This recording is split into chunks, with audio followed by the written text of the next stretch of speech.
Salam sejahtera Malaysia, denyut nadi suara rakyat bergema di channel ini. Jangan lupa tekan butang subscribe, like dan share. Malaysia kita punya, cintai Malaysiaku, kita jaga kita.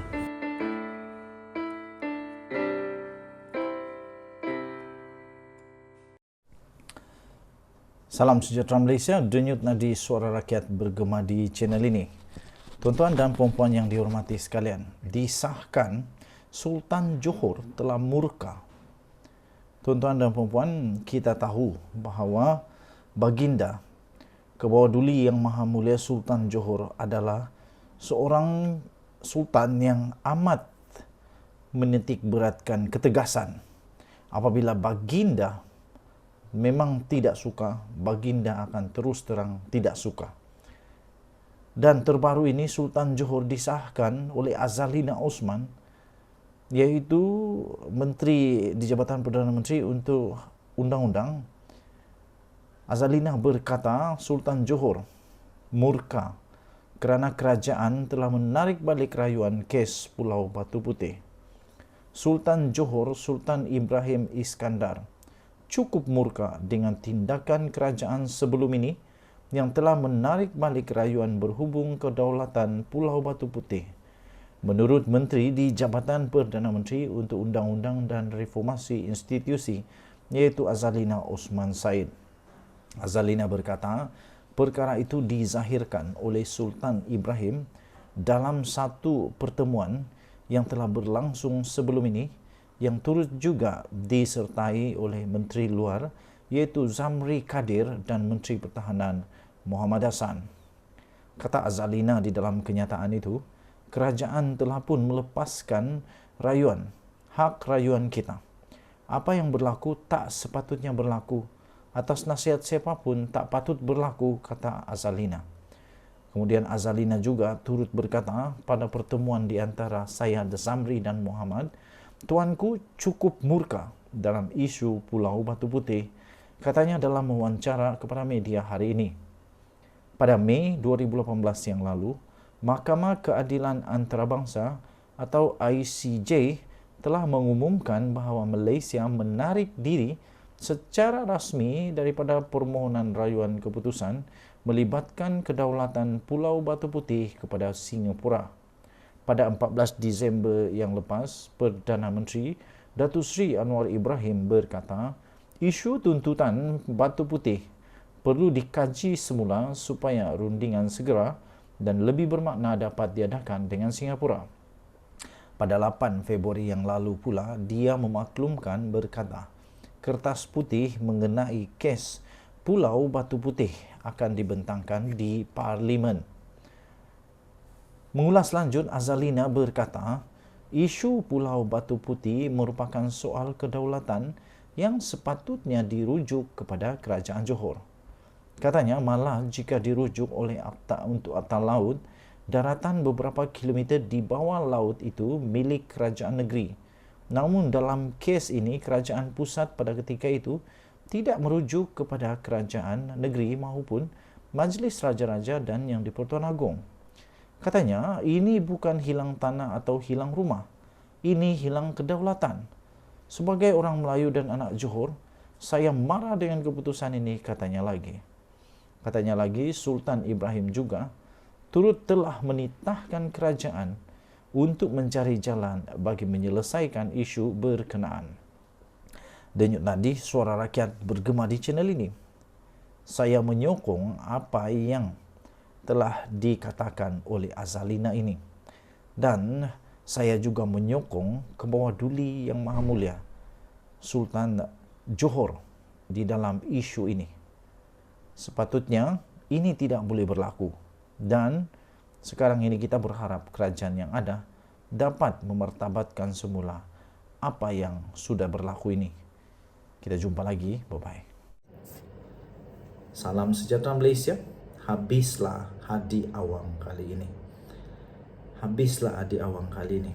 SPRM, sumber daripada SPRM mengesahkan bahawa sudah cukup bukti, sekali lagi, sudah cukup bukti untuk dakwa kes beriwang kepada pengundi di Marang. Kita tahu bahawa beberapa waktu yang lalu tersebar banyak video panjang, video pendek, gambar menunjukkan di Marang ada gerakan memberi wang kepada pengundi-pengundi di sana dengan video yang sekali dengan membuat sumpah, wallahi saya undi PAS. Video itu tersebar luas sehingga seluruh Malaysia menantikan apakah keputusan daripada SPRM. Dan terbaru inilah maklumat terbaru daripada SPRM, yaitu sumber daripada SPRM berkata cukup bukti untuk dakwa kes beri wang kepada pengundi di Marang. Hadi Awang dalam bahaya yang amat besar sekarang ini.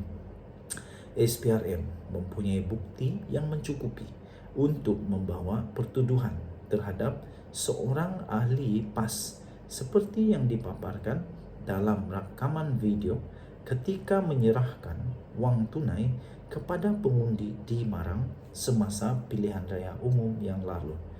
Menurut sumber yang rapat dengan kes itu, penyiasat telah membuat temu bual dengan saksi kejadian dan akan mencadangkan tuduhan rasuah kepada pendakwa raya tidak lama lagi.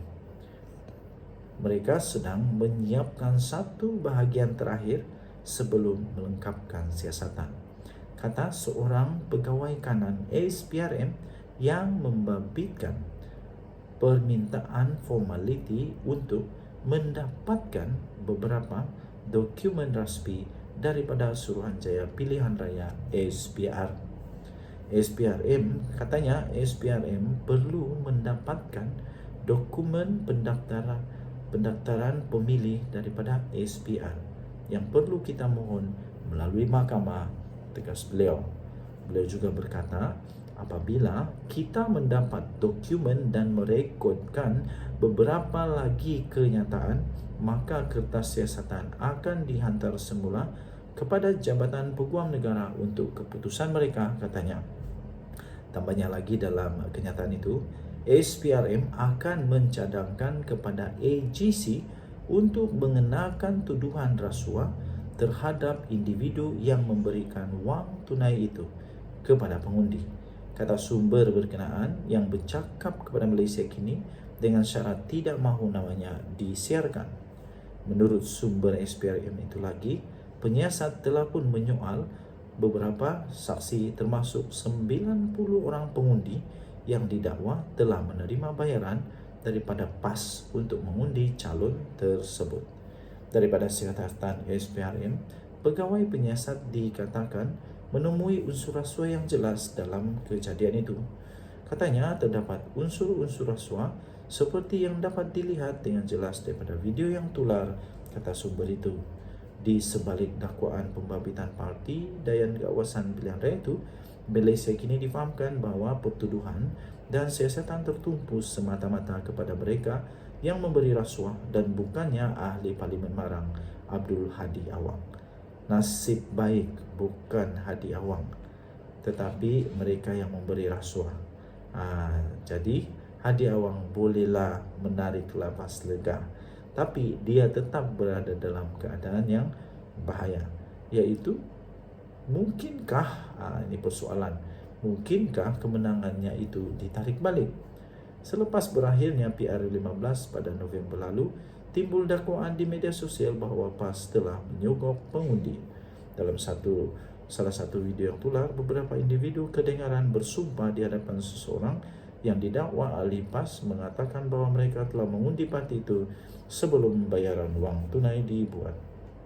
Satu lagi video tular menunjukkan orang ramai menunggu di hadapan sebuah bangunan untuk mengambil bayaran daripada PAS selepas selesai mengundi.